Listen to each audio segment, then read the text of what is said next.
Hello everyone.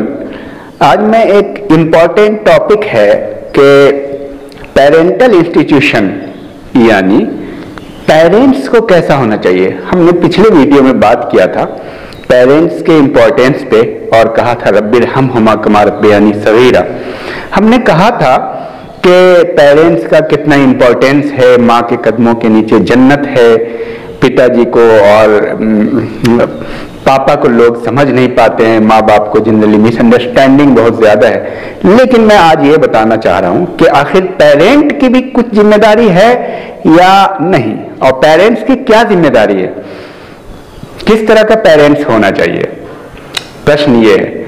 हमारी बात इसको लेकर के जब हमने पिछली वीडियो बनाया तो कुछ लोगों के एतराजात थे, कॉन्ट्राडिक्शन थे इस बात पे कि आप सिर्फ फोकस कर रहे हैं कि बच्चे को पेरेंट्स का सम्मान करना चाहिए, इज्जत करना चाहिए, लेकिन आप ये नहीं बता रहे कि पेरेंट्स को भी कैसा होना चाहिए।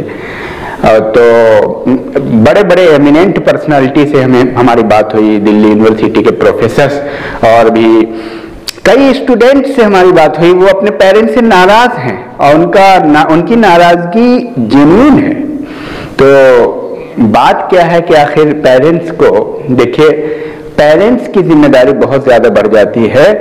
अगर कोई ये चाहता है कि उसका जो है बच्चा, उसके जो बच्चे हैं वो कामयाब हों, तो उसकी परवरिश का उस पर बहुत बड़ा इफेक्ट पड़ता है। देखिए, आपने ये सुना है और ये बात हकीकत है कि पहली जो नर्सरी है वो आपको फैमिली है। फैमिली में ये तो आज माहौल बन गया है कि नर्सरी में आप एडमिशन कर दे रहे हैं और स्कूल में। एक्चुअली नर्सरी तो परिवार है, फैमिली है। फैमिली में बच्चा का पहला पाठशाला है, पहला स्कूल फैमिली ही है। 5 साल तक तो आप ये जान लीजिए, अमेरिका जैसे डेवलप्ड कंट्री में 5 साल तक बच्चे का एडमिशन नहीं होता है। वहां पे 5 साल के बाद ही एडमिशन होता है। आप 5 साल बच्चों का ग्रो करने का हमारे अंदर तो होड़ है कि कहाँ किस स्कूल में एडमिशन दिला दे और बच्चे को क्या से क्या बना दे, डॉक्टर बना दे, इंजीनियर बना दे, और बोझ इतना ज्यादा सिलेबस का डाल दिया है। तो खैर, टॉपिक ये था कि 5 साल बच्चा एकदम 100% आपके कांटेक्ट में रहता है। उसके बाद 15 साल की उम्र तक आपके कांटेक्ट में वो 50% रहता है पूरे दिन का। आपकी जिंदगी का पूरा प्रभाव उस पर पड़ता है। अब आपको यह भी तो सोचना है कि आप क्या हैं। अगर आपने उसकी परवरिश अच्छी नहीं की, आपने क्या क्या परवरिश अच्छी नहीं की, तो जाहिर सी बात है आप कोई ऐसे मशीन में, जो मशीन गड़बड़ है, मशीन बहुत पुराना है, टेक्नोलॉजिकली स्किल्ड नहीं है व्यवहारिक रूप से, आप समझिए, तो उसका प्रोडक्शन कैसा होगा। इस बात को आप मानिए कि माँ बाप के परवरिश पर डिपेंड करता है कि बच्चा कैसा बनेगा। अब मैं आपको कुछ उदाहरण से समझाता हूं, कुछ मिसाल है। जो माँ बाप, हमें ऐसे स्टूडेंट्स मिलते हैं जिनके पापा को इस बात से मतलब नहीं है कि कौन क्या कर रहा है, वो बस दारू के नशे में चूर रहते हैं, शराब पीते हैं। अब आप, जाहिर सी बात है, जो गार्जियन शराब के नशे में चूर रहेगा तो बच्चा कैसा होगा, बच्चे पे उसका इम्पैक्ट पड़ता है। घर में जो वायलेंस होते हैं, पारिवारिक हिंसा, उसका इम्पैक्ट पड़ता है। चाइल्ड एब्यूज एक कॉन्सेप्ट है। चाइल्ड जो है घर से दूर निकल के गलत माहौल में चला जाता है। घर के बुरे माहौल का असर बच्चों पे पड़ता है।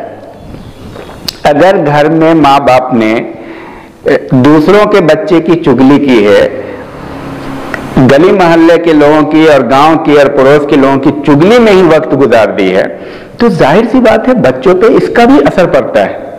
कुछ पेरेंट्स ऐसे हैं जो रात दिन जैसे टाइम मिला चाय की दुकान पे बैठ करके पूरे समाज की, पूरे गांव की चुगली करते हैं। तो आप क्या समझ रहे हैं कि उनके बच्चे डॉक्टर अब्दुल कलाम बन जाएंगे?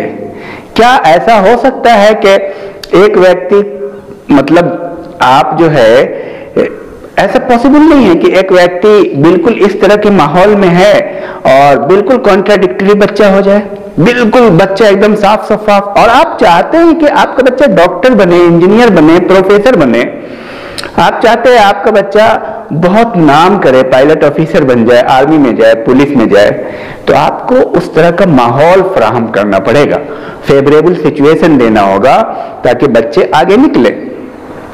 आप खुद धोखेबाजी में रहेंगे, आप दुनिया को चीट करते रहेंगे और आप चाहेंगे कि आपका बच्चा नेक हो। आप दिन रात सिगरेट पिएंगे, बीड़ी पिएंगे, आप खैनी लगाएंगे, आप एक दूसरे को डांटेंगे, बोलेंगे, गुस्से में रहेंगे रात दिन, तो उसका असर आपके बच्चों पे पड़ेगा।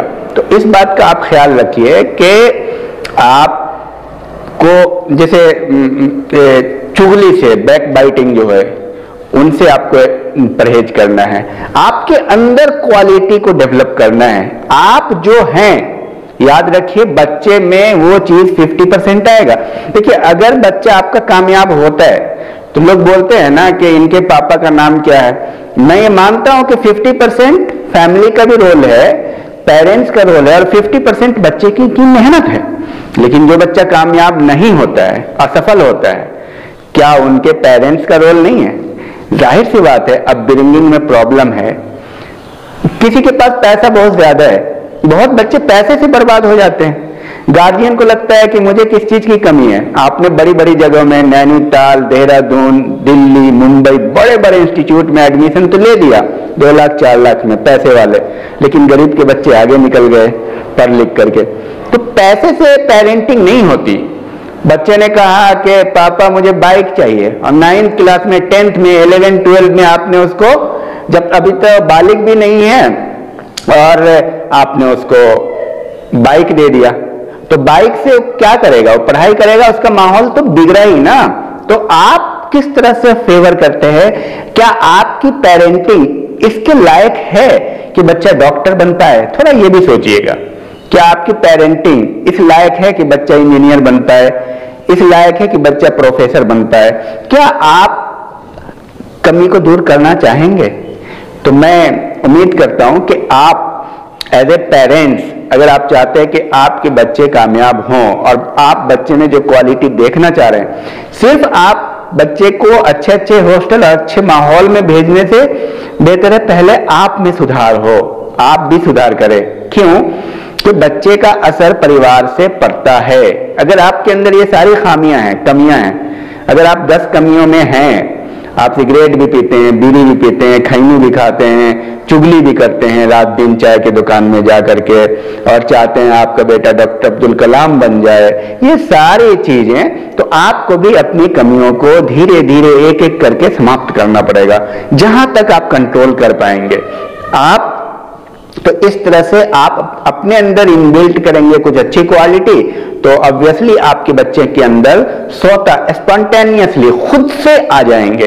तो मेरा मानना है कि पेरेंट्स को बहुत सेंसिटिव होने की जरूरत है। अगर वो बच्चा आपका 2 साल का है, 3 साल का है, आप खुद सारी बीमारी से दूर हो जाइए, जो सोशल डिजीज है जिसमें आप मुब्तला हैं। और उसमें सबसे बड़ी बीमारी यह है बैक बाइटिंग, दूसरों को बुरा भला कहना, दूसरे के बच्चे को बुरा समझना, दूसरे के बच्चे को हकीर समझना, अपने बच्चे को अच्छा समझना। ये कहावत है, अपना बच्चा सबको चांद लगता है, तो चांद लगता है तो लगने दीजिए, लेकिन आप किसी को हकीर मत समझिए। मैंने देखा है जो लोग दूसरों को बच्चे को हकीर समझते रहे, उनके बच्चे कामयाब नहीं हुए। उनको ऐसा लगता था कि पैसे के बल पे, पैसे की ताकत पे हमारे बच्चे कामयाब हो जाएंगे, उनको टाइम से क्या करे, सारी फैसिलिटी दिया, लेकिन वो बच्चे कामयाब नहीं हुए। तो कभी भी दूसरे के बच्चे को हकीर ना समझे, अपने अंदर चुगली की आदत को बंद कीजिए। दूसरों के बच्चे की चुगली और दूसरे के घर की चुगली आप बिल्कुल मत कीजिए। बच्चों को बिना काम का प्रेशराइज मत कीजिए, डांट डपट मत कीजिए। अगर आप उसको डांट डपट करते रहेंगे, वो इरिटेट होगा, वो टेंशन में रहेगा, तो टेंशन में रहेगा तो आपका एंटागोनिस्टिक होगा। बहुत बच्चे अपने माँ बाप से नाराज हैं। ऐसे बच्चे हमसे शेयर किए हैं, वो कोई 8वां 9वां के नहीं है, BA के हैं, MA के हैं, बड़े बड़े बच्चे हैं जो अपने माँ बाप से नाराज है। वो कहते हैं कि मेरे बाप को पेरेंटिंग नहीं आती, मेरे बाप नहीं जानते हैं कि उनको कैसे केयर करना है बच्चों पे असर पड़ता है, पढ़ाई पे असर पड़ता है, पूरी पर्सनालिटी पे असर पड़ता है। वो टेंशन में रहते हैं। मैं उन्हें बोलता हूं टेंशन मत लो, तुम वहां पे उसकी जिम्मेदारी बढ़ जाती है अगर वो समझता है इस बात को। लेकिन कुल मिलाकर के ये है कि पेरेंट्स को बहुआयामी तरीके से समझना पड़ेगा, बच्चों को इरिटेट नहीं करना पड़ेगा। बच्चों पे आप एहसान मत जताइए कि आप बहुत बड़ा काम कर रहे हैं, पालन पोषण। तो बच्चे बोल रहे हैं कि भाई आपका तो ये काम है, पालना ही पड़ेगा। तो ये सारी चीजें गलत है। आप ये एहसान कभी मत दिलाइए बार बार, अरे तुमको तो हमने पाला पोसा, हमारे बिना। जाहिर सी बात है पेरेंट्स के बिना बच्चे कुछ भी नहीं है, लेकिन ये बात बार बार करेंगे तो इरिटेट होगा। तो कुल मिलाकर के मैं उम्मीद करता हूं कि आप एज ए पेरेंट्स, अगर आप पेरेंट्स हैं, और ये मैं आप सबसे अपील करता हूं कि ज्यादा से ज्यादा पेरेंट्स को शेयर कीजिए, हर ग्रुप में शेयर कीजिए, ताकि पेरेंटिंग प्रॉब्लम दूर हो। बहुत बड़ी सोशल प्रॉब्लम है। हर व्यक्ति ख्वाहिश रखता है कि उसका बेटा डॉक्टर, इंजीनियर, प्रोफेसर और बहुत बड़ा आईएएस ऑफिसर बन जाए, लेकिन वो खुद कोई तब्दीली नहीं करना चाहता अपनी पर्सनालिटी में। तो इस वीडियो को ज्यादा से ज्यादा लोगों को शेयर कीजिए और आप सब लोग सब्सक्राइब कर लीजिएगा। All the best, thank you very much.